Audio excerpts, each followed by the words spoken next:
قالوا تقاسموا بالله لنبيتنه وأهله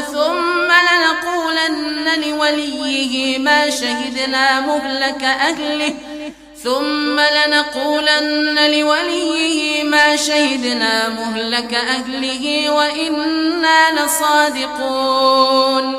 ومكروا مكرا ومكرنا مكرا وهم لا يشعرون فانظر كيف كان عاقبة مكرهم إنا دمرناهم وقومهم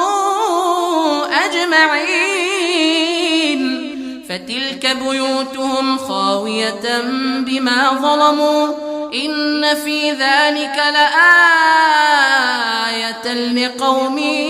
يعلمون وأنجينا الذين آمنوا وكانوا